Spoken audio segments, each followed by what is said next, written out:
Welcome to our special NRF edition of the OmniTalk Spotlight Series, the series that spotlights the companies, the people, and the technologies that are shaping the future of retail, or as we like to say, the podcast that focuses on tomorrow's companies today. I'm your host, Chris Walton. And I'm Ann Mazinga. And we are the founders of OmniTalk. Today's podcast is brought to you with the partnership and support of our NRF sponsors, Cleveron, Scandit, and Firework. Today, we are pleased to spotlight for you one of the hottest topics in retail right now, and that is quick commerce or instant delivery, as some like to call it. And joining us to speak on that topic today is quite honestly one of the foremost experts in the world on that subject. And I'm talking about the co-founder and co-CEO of Gopuff, Rafael Ilishayev. Raf, welcome to the show. Chris, and thanks for having me. Yeah, we're excited. Raf, I mean, much of our audience is probably similar with Gopuff. You guys have been on the main stages at pretty much every conference, it seems like, over the course of the last few years, especially. But for those who might not be familiar, will you give us a little bit of a background on Gopuff and on how it started? Yeah, I'll give you guys a little bit of the founding story, which is cool. Little through our transition, what we are today, and we could talk about the future throughout the podcast as well. Absolutely. So both Ikira and I come from entrepreneurial backgrounds, right? Our families are first generation Americans. We're first generation Americans. We worked with our families throughout our childhood. Myself in the restaurant business, Ikira in the jewelry business. And we always knew that we wanted to kind of continue to foster kind of the entrepreneurial spirit that our parents instilled in us. And in college, we saw that there was a pretty big problem, right? The in-store experience was anything but pleasant, and on-demand delivery wasn't on demand. So we thought, how do we flip this model on its head and deliver something that we needed ourselves as college students? So we said, we're going to vertically integrate, own the inventory, and deliver from our micro-fulfillment centers to our end customers. And we had a little bit of an unorthodox beginning, right? Where most companies kind of raise money and then, figure out how to nail the business model. We really nailed the business model and then scaled it. So we didn't raise any money for the first 2.5 years.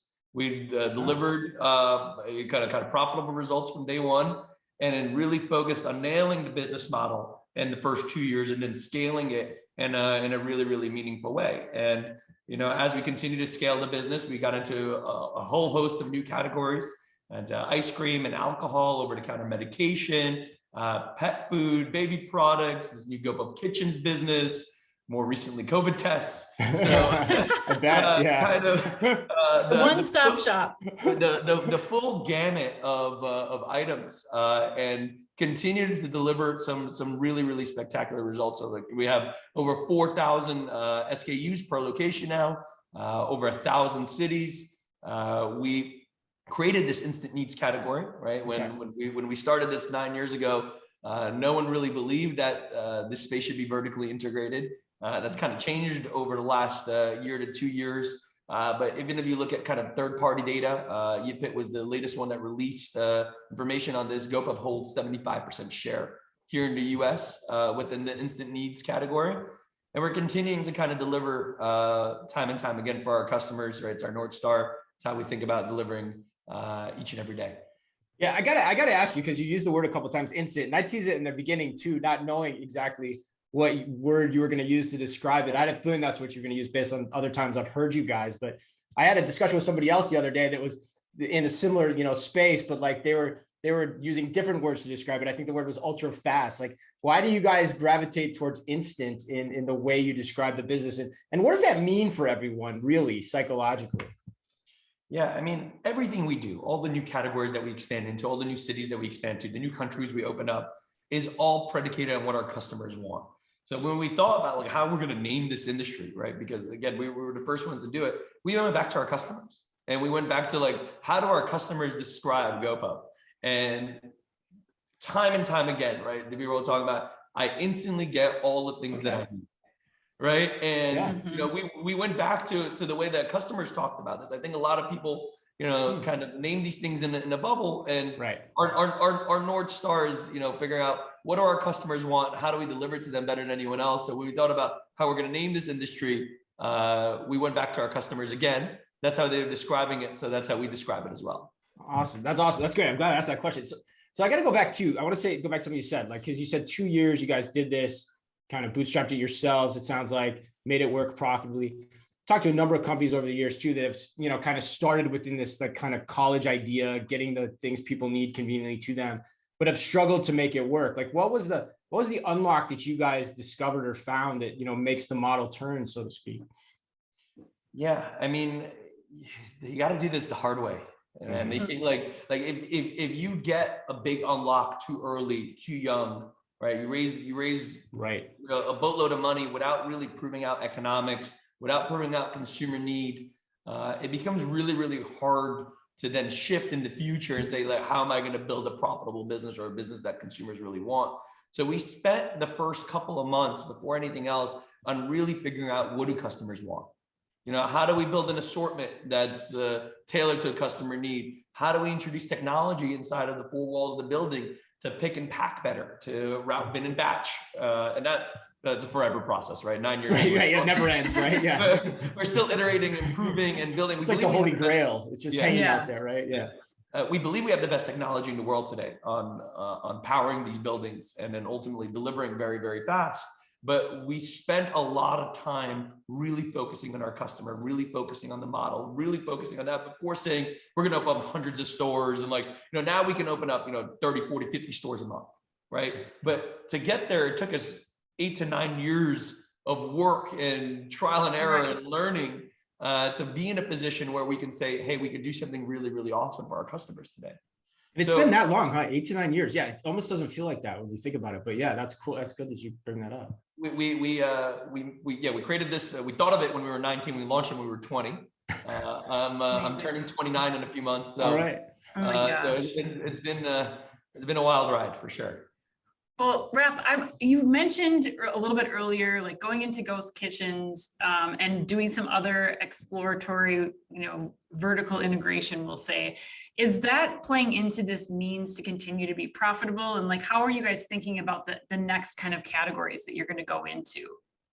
So if you look at our comp markets today, so markets that, we define comp anything over 18 months. If you look at our comp markets, we're delivering very, very profitable unit economics, which is really awesome. It's a testament. It gives us all the kind of confidence in the world to continue to open up new buildings. The product expansion or category expansion is first based on what makes the most sense for the customer. We launched the kitchens business because a top 3 search result for us, the failed search result that was not producing an item, was hot pizza. So we're like, God, building out kitchens and ovens and all these things. But it just goes back to how we think about delivering for the customer, right? We got our best and brightest in the room. We hired a whole bunch of people to help us continue to scale that as well. But we said, even though it's operationally hard, and it requires a lot of infrastructure and changing of infrastructure in our MFCs, we're going to do it because it's important for our customers. And the byproduct of that is better retention, better frequency, better profitability on a per order basis. But even without the kitchens business or anything else, we're already delivering really, really profitable orders in our comp markets, right? And again, that's not just through an assortment play. That's a lot of technology work in the background on how to bin and batch orders in a better way. We purchased a company last year called RideOS, and we bought them because frankly they were better than us at the routing and binning part of the life cycle of delivering orders. So we're really focused on how do we build the best technology to power all these things, and assortment changes are based on consumer need. And even if they're infrastructurally heavy, assortment changes like the kitchens business. Right. Well, I was gonna ask you about that too, because localization has been something you guys talk a lot about as a core piece of your merchandising strategy. And I know Anne, whenever because we get a ton of local food startups here in Minnesota too. Whenever she's asked about this, she always says you should check out Gopuff and what they're doing, but for this reason. But how does localization play into what you guys are trying to do? And if you can speak to that strategically, I think the audience would love to hear about it. For sure. I think before I even get into that, I think one of the things that's important to understand about Yakir and I, we have 2 focuses that we focus on in life right now. It's building Gopuff and developing something. It's our whole life, and it's helping the next generation of entrepreneurs. That's the remainder of our time that we focus and allocate our personal time is, what's the next generation of businesses? How do we help founders? How do we help young founders that, can help? Because we are where we are simply because we had the right people around us that helped coach us and develop us into something that's great. Without that, we wouldn't be where we are today. So we feel like it's a personal mission of ours, a passion of ours to kind of give back and make sure we can coach the next generation of entrepreneurs. As it relates to CPG, that's, imagine that on adrenaline, right? Like we definitely want to help. Right? It's what we do kind of day in and day out. So we really want to help the next generation of emerging CPG, right? Especially local emerging CPG to really develop and to create something great. So it's why we created Put Me On, right? It's a program that helps kind of underrepresented, underutilized founders to get on the platform and get national distribution kind of overnight. But even if you're not part of the Put Me On program, we allocate a certain amount of percentage from a total SKU count perspective on a regional basis and a local basis for local SKUs. Even if the data suggests that, like, hey, that's not the best use of the building's output or the building space, we still feel like it's important to say, like, hey, somewhere between 100 and upwards of 600 SKUs on a local basis per MFC need to belong to the local players there. So it's something that Yakir and I kind of put stake in the ground in, not to be moved. And, Excellent. And it's something that's important for us, and we're going to continue to develop Put Me On as well. So like Put Me On is like the official program that people can apply for and kind of get on and get like really, really tailored attention to. But even if you're not a part of Put Me On, if you're a local business, you can always go on gopuff.com and kind of get yourself a chance to get onto the platform. And it's something that we're really, really excited about.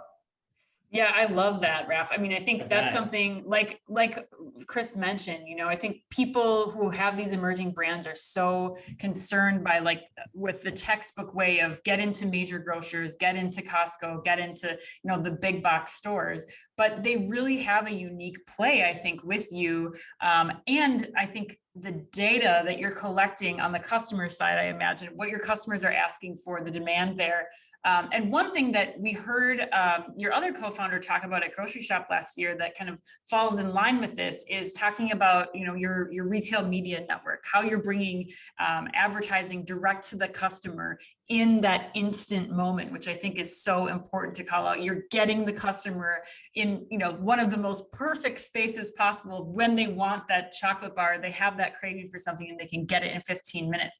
Tell us a little bit about kind of the methodology behind creating that ad network as another source of revenue.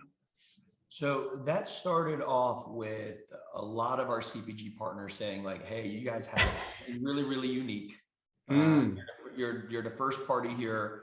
Can you guys start testing some of these things, right? So we started before we even started testing, selling ads on the platform or anything else. We started with sampling, and we said, okay, how do we put a hyper targeted sample into a bag that's really, really relevant for the customer? So what we didn't do is say we're not gonna this transformed into something much, much larger today, but we're not gonna put an item in the bag that our customer is not going to want. So we're not going to put a carbonated soft drink into a bag of a healthy consumer.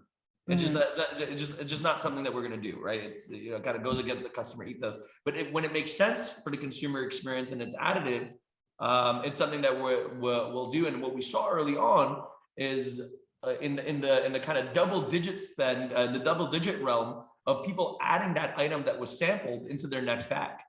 So we're like, all right, we're on to something, right? So something is really making sense. It's something that advertisers are going to really love.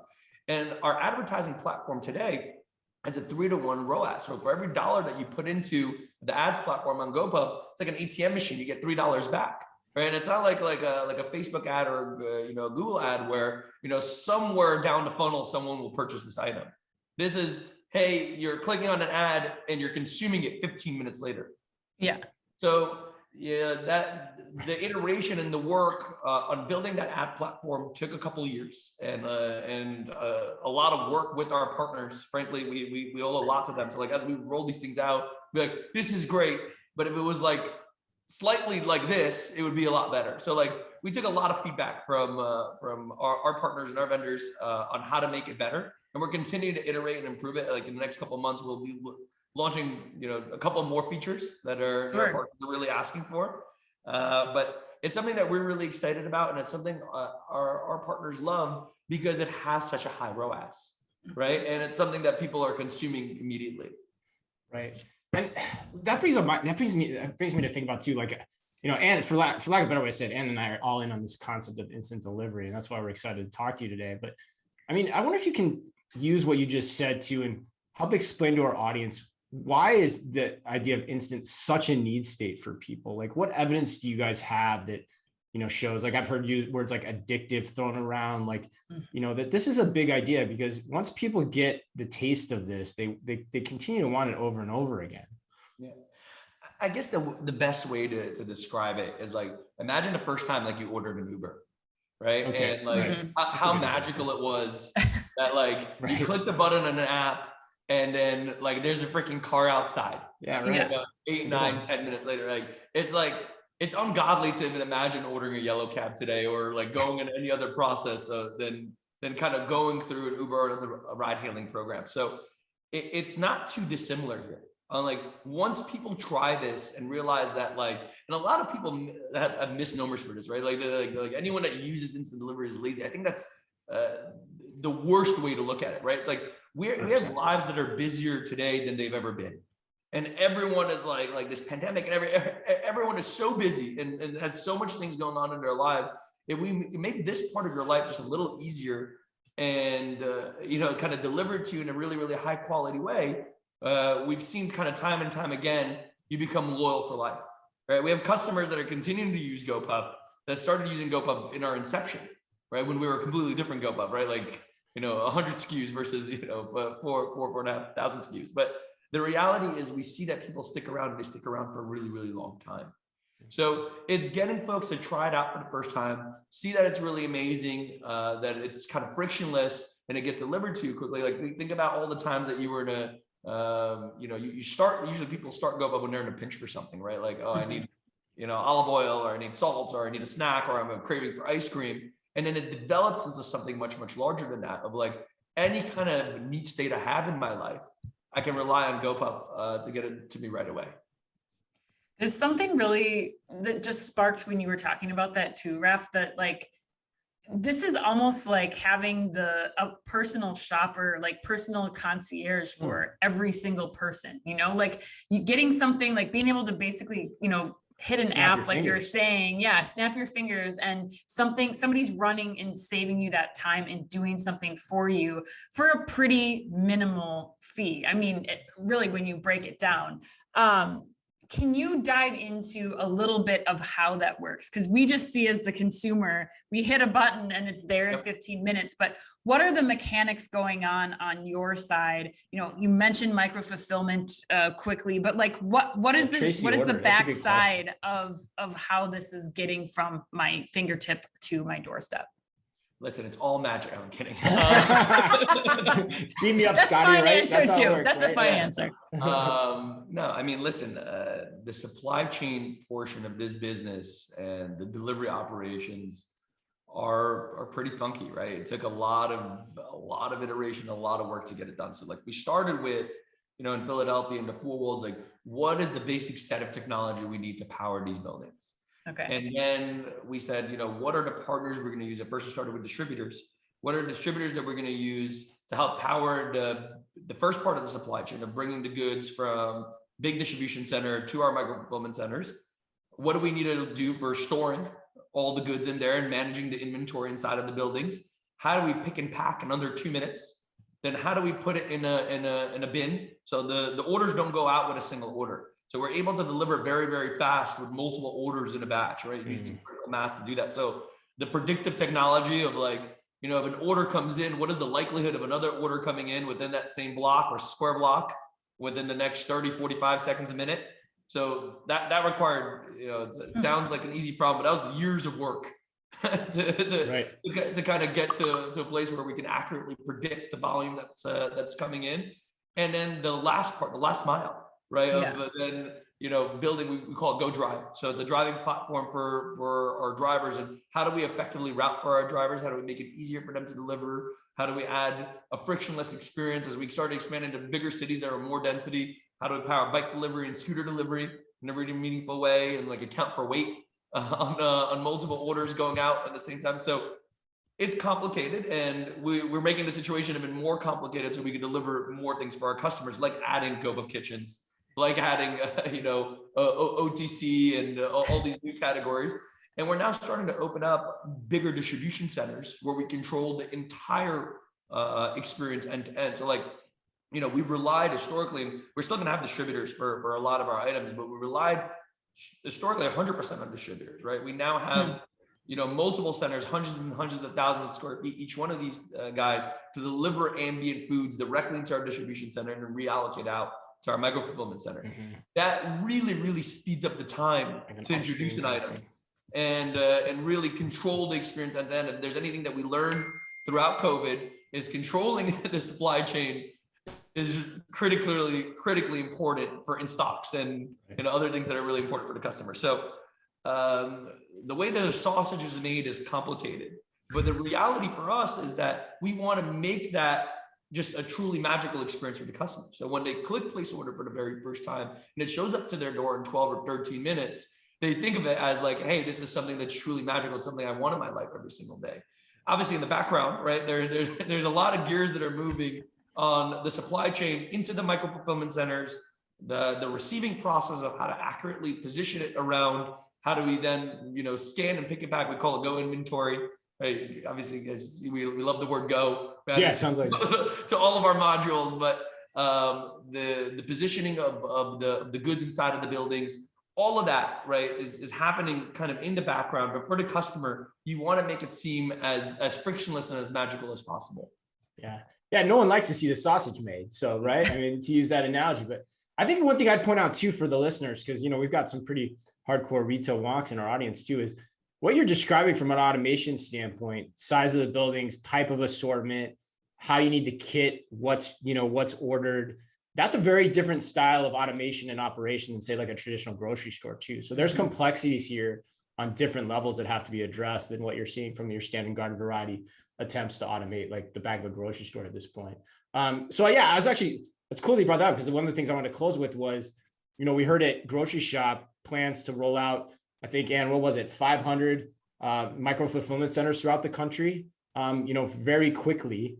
Like, how does that actually even happen? Like, how do you guys do that? Like, I mean, I'm curious about this from all aspects, from the co-CEO standpoint, like, how do you marshal the resources to make that happen? Like, do you guys get to have any fun? Right. Like, what happens? What do you guys, you're 29 almost. Like, you have shovels? I mean, what all goes into this?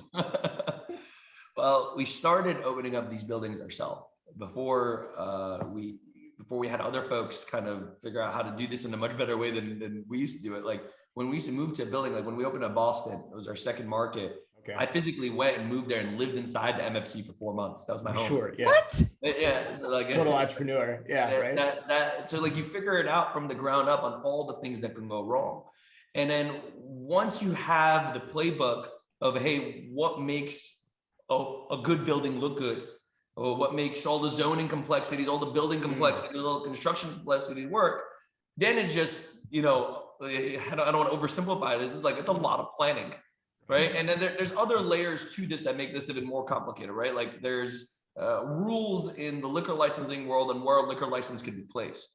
And it minimizes even more on what kind of buildings we look for and what kind of zoning overlays, are there moratoriums or anything of that nature. So we have now, I don't want to take away from the team. We have a massive real estate construction development team that works harder than anyone I've ever seen on finding these buildings, getting these buildings approved, constructing them in record time, setting them up, and then being able to be opened very, very quickly, right? When we launched in New York, we launched with dozens and dozens of buildings in a single day to cover all of Manhattan, like overnight. So like a lot of times, a lot of people launch cities in piecemeal. When we launch a market, we really launch a market, right? The same thing that we did in the UK when we launched London or Newcastle or Manchester.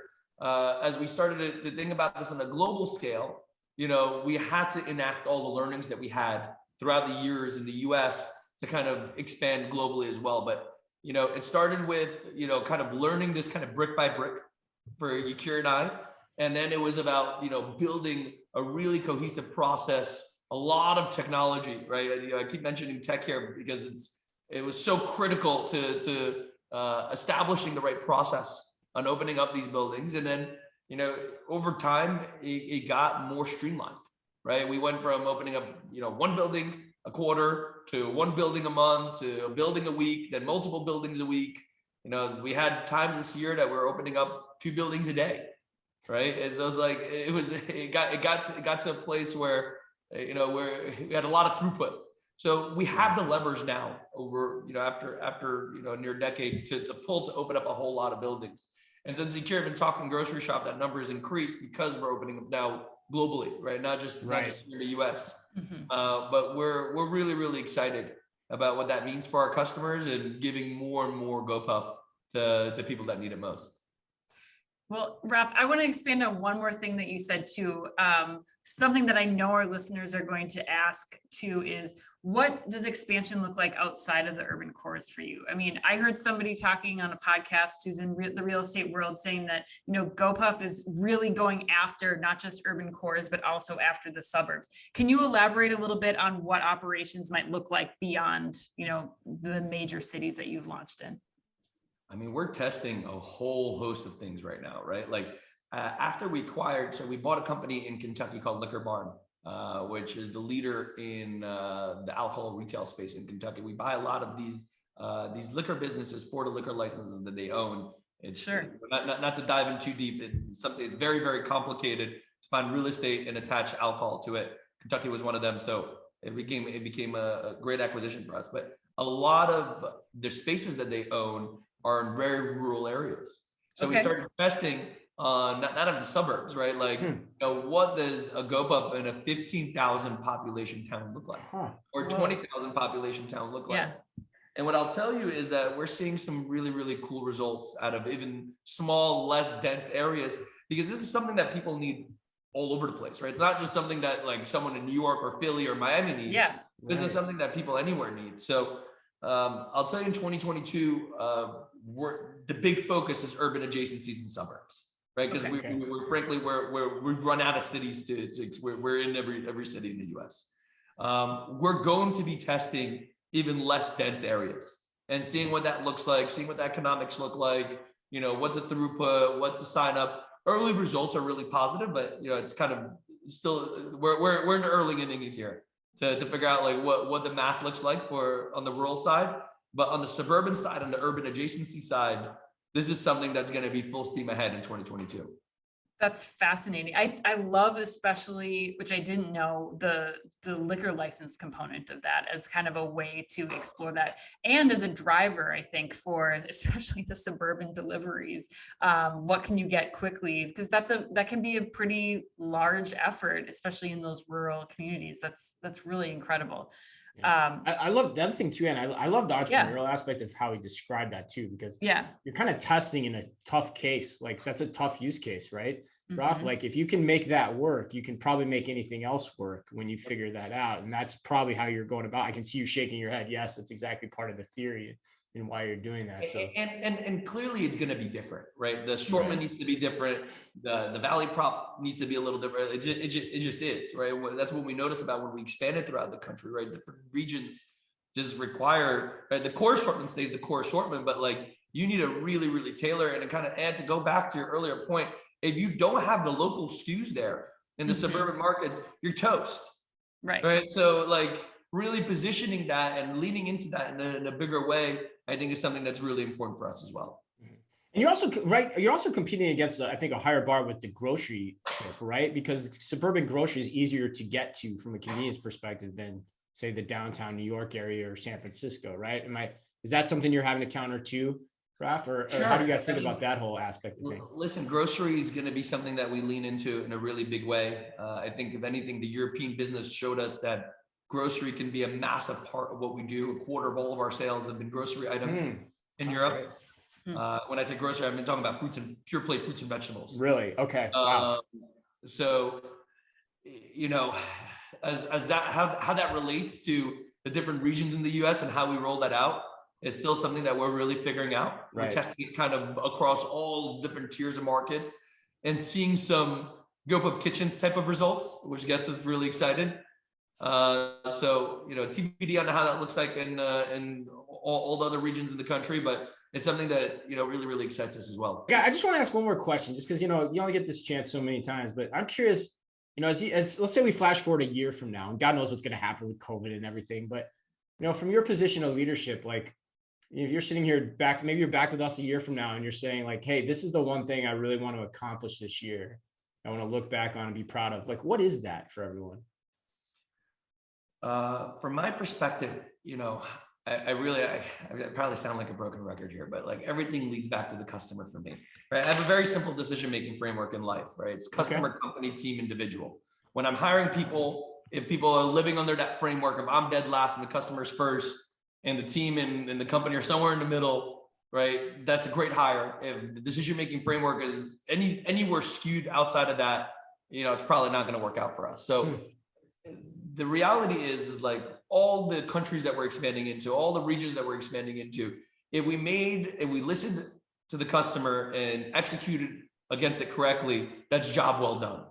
If we said, hey, we know better, right? Which, happens from time to time. People like kind of make assumptions on what the customers want instead of just listening to the customer. I think that's where we get a little weary. So as we think about new assortment opportunities, new expansion opportunities, new products in general, so we're launching new lines of businesses, if we really stay close to our customer, keep our ear close to the ground and listen and execute as a byproduct of that, then you'll see a very, very happy co-CEO. If we don't do that, that's where kind of Yakir and I are most vocal and most, I would say, passionate against on, hey, we have to really course correct and go back to our roots on really listening to the customer and delivering from them in a really, really special way. Yeah, that's cool. It sounds like you and Yakir are pretty much in lockstep with each other. The co-CEO role is a unique thing too. I mean, that's what Ann and I do too. So we could probably spend a whole show on that too. For sure. I mean, listen, Yakir and I are a little different, right? Like Yakir's a little bit more introverted than I am. But I'd be hard pressed to find two other people in the world that have values that are as aligned as Yakir and I's. Yeah. We see the world in an identical way. I've argued with a lot of people over the last 9 years, but I never argue with Yakir.